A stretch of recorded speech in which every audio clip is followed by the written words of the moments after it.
नमस्कार, माइंडफिट चैनल में आपका स्वागत है। आज हम गायत्री मंत्र के बारे में बात करेंगे। सदगुरु जी, गायत्री मंत्र के बारे में अक्सर ये बात होती है कि बहुत ही शक्तिशाली मंत्र है और मैंने खुद इसको असल में पिछले कुछ महीनों से अपने जीवन में इसका मैंने पाठ करना शुरू किया है और शिव तत्व इसको बोलते हैं। तो शिव तत्व और गायत्री मंत्र ये जब से मेरे जीवन में आए हैं, एक आंतरिक रूप से मैं एक शक्ति को महसूस करता हूँ और जिसकी वजह से मैं निर्भय बहुत हो गया हूँ। तो ये पहले तो मैं ये जानना चाहता हूँ कि गायत्री मंत्र को लेकर जो ये बातें की जाती हैं, अगर हम दर्शकों को बताना चाहें कि क्यों गायत्री मंत्र इतना शक्तिशाली है और गायत्री मंत्र का जाप करने के क्या लाभ हैं। पहले तो सुंदर जी, हमें ये समझना पड़ेगा, हमारे दर्शकों को ये समझना पड़ेगा कि मंत्र क्या है। जी, मंत्र एक वॉइस कमांड है। जी, मैं आपसे कहूँ सुंदर जी, आप बहुत अच्छे इंसान हैं, बहुत अच्छे सक्सेसफुल मोटिवेटर हैं, बहुत अच्छे संपादक हैं, आपको सुनकर अच्छा लगा। लेकिन मैं कहूँ कि आप बहुत, किसी को कहूँ कि आप बहुत बेकार आदमी है तो बुरा लगा उसे। जी, ये मंत्र था जिसका असर तुरंत हुआ। तो मुख से निकलने वाले हर शब्द मंत्र हैं। अब इनके कॉम्बिनेशन से अलग अलग चीजें तैयार होती हैं, जैसे कि वही दाल है, वही चावल है, वही मसाले हैं, नमक है, चीनी है, खट्टा है, मीठा है, इससे अलग अलग तरह के व्यंजन बनते हैं। जी, जैसा आपका स्वाद, जैसी आपकी आवश्यकता, जी, जैसा समय, जो दिन का जैसा पहर, वैसी वस्तुएं आप बनाते हैं।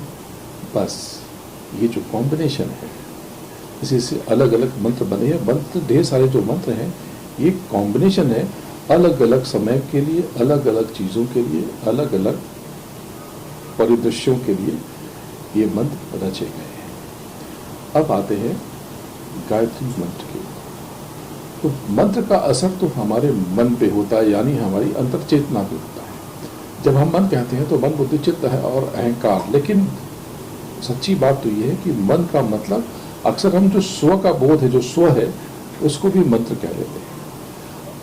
अब गायत्री मंत्र की बात करें, ऋग्वेद का ये मंत्र, विश्वामित्र सूक्त का ये मंत्र 24 अक्षरी है।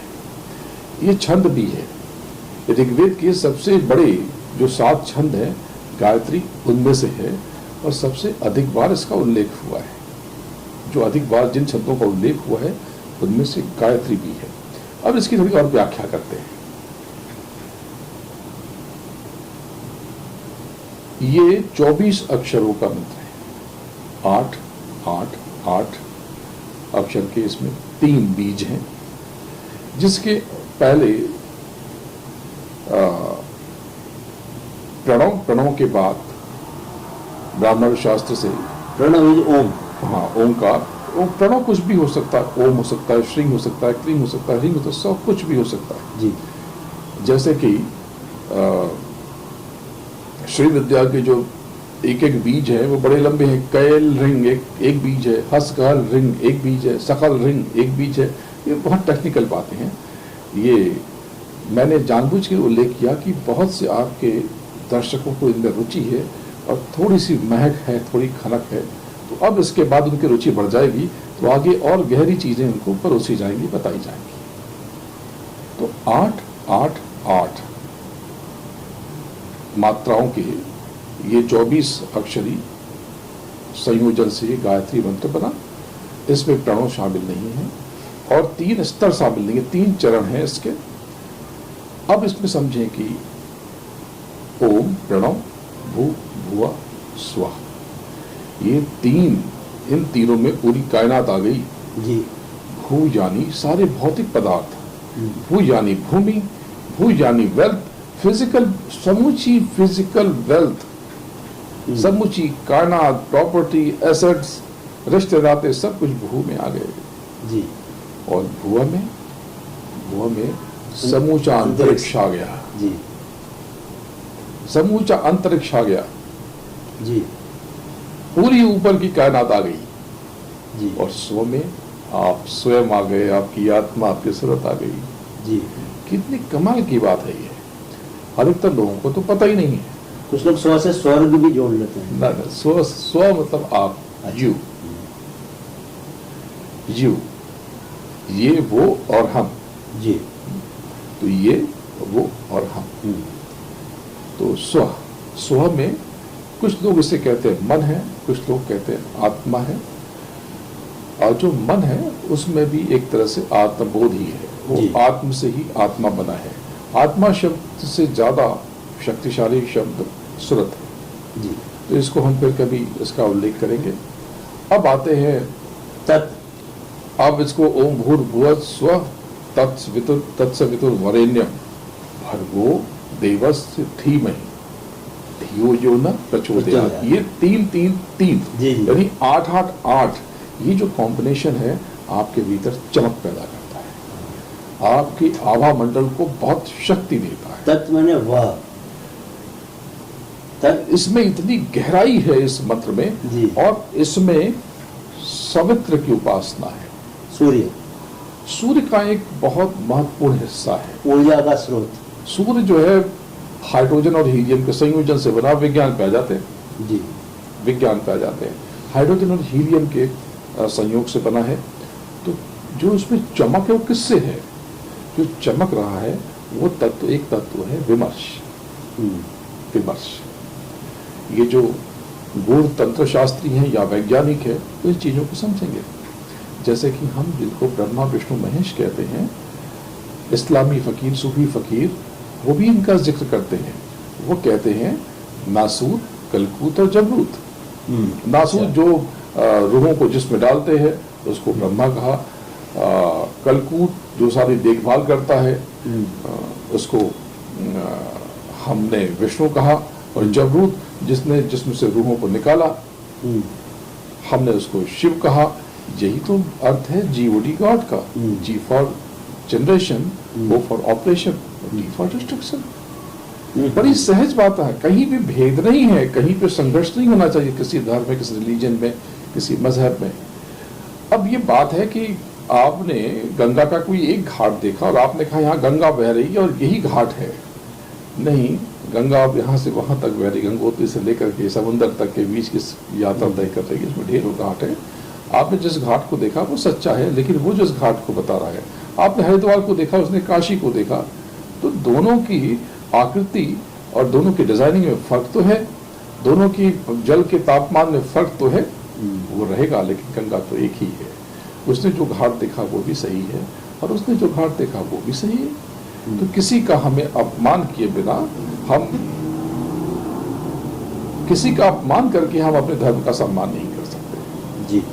तो सवितुर वरेण्यम, जो वरण करने योग्य, ये बहुत गहरी बातें हैं, इस पर हम पूरा एपिसोड करेंगे, लेकिन मैं इसमें कुछ इसका और वो बता देता हूँ। सवित्र ये एक तरह से सूर्य की आत्मा है। जी। सूर्य की आत्मा का वो हिस्सा जो आपके जीवन में चमक देता है। हाँ। अगर इसमें क्लींकार मिला दिया जाए, अब ये विधि नहीं बताऊंगा, ये बिना गुरु के सामने आप नहीं सीख पाएंगे, सीखना भी नहीं चाहिए, मंत्रों की गरिमा है। अगर इसमें क्लींकार मिला दिया जाए तो ये गायत्री मंत्र आपको अपार प्रतिष्ठा और बड़ी से बड़ी कुर्सी देने में सक्षम है। अच्छा। अगर इसमें ह्रींकार मिला दिया जाए तो आपको संसार का समस्त वैभव मिल सकता है।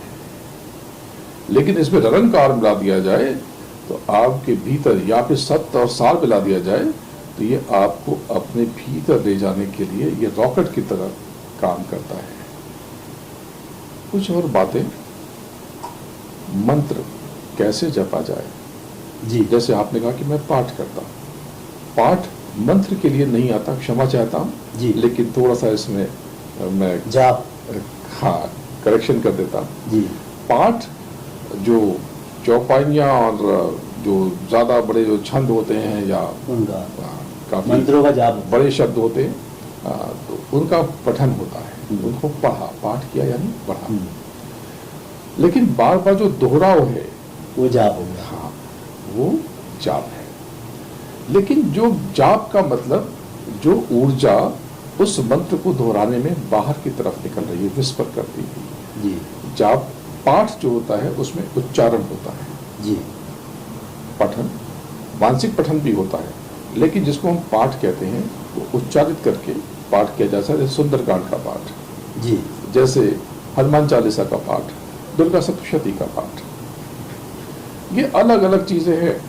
सुंदरकांड बिल्कुल अलग चीज है, हनुमान चालीसा और सुंदरकांड और दुर्गा सप्तशती, ये तो मार्कंडेय पुराण के ये वैज्ञानिक फॉर्मूलाज हैं, अच्छा तो ये अलग चीज है।